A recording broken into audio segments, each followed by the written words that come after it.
ইসলামী bank থেকে একজন প্রবাসীর অ্যাকাউন্ট থেকে প্রায় 10 লক্ষ টাকা উধাও হয়ে গিয়েছে।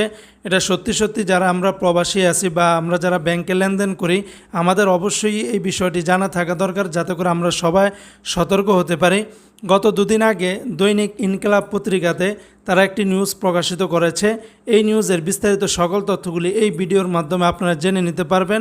নিউজের হেডলাইনটি এমন ছিল, ইসলামী ব্যাংকের অ্যাকাউন্ট থেকে প্রায় 10 লক্ষ টাকা উধাও।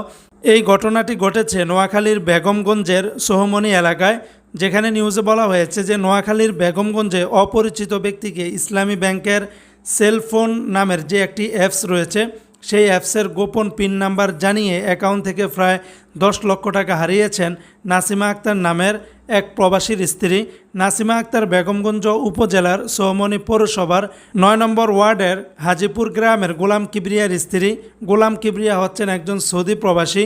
নাসিমা বেগম বলেন, ইসলামী ব্যাংক সোহমনি ব্যাংক রোড শাখার অ্যাকাউন্টে আমার 10,03,231 টাকা সেভিংস অ্যাকাউন্টে ছিল। আমি সেলফোন অ্যাপের মাধ্যমে অ্যাকাউন্ট পরিচালনা করি। গত 5ই মে দুপুরে একটি অপরিচিত নম্বর থেকে ফোন করে ইসলামী ব্যাংকের কর্মকর্তা পরিচয় দিয়ে আমার অ্যাকাউন্ট বন্ধ আছে বলে জানানো হয়। অ্যাকাউন্ট খোলার জন্য মোবাইলে আসা পিন নম্বর জানতে চান।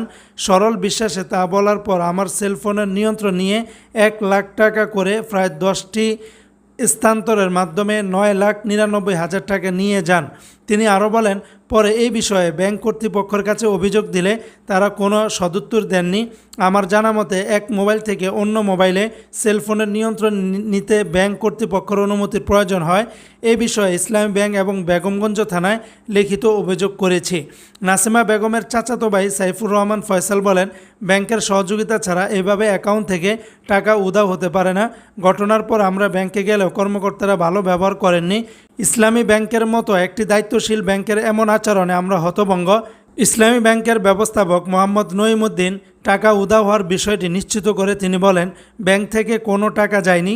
ওই নারী তার ব্যবহৃত মোবাইলে সেলফোন অ্যাপ থেকে অজ্ঞাত পরিচয় ব্যক্তির কথা মতো গোপন নাম্বার বলে দেন।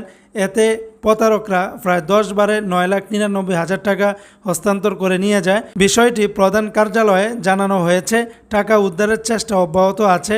বেগমগঞ্জ থানার ভারপ্রাপ্ত কর্মকর্তা ওসি আনোয়ারুল ইসলাম বলেছেন, অভিযুক্ত সাধারণ ডায়েরিতে জিডি অন্তর্ভুক্ত করা হয়েছে। বিষয়টি তদন্ত করে প্রয়োজনীয় ব্যবস্থা নেওয়া হবে।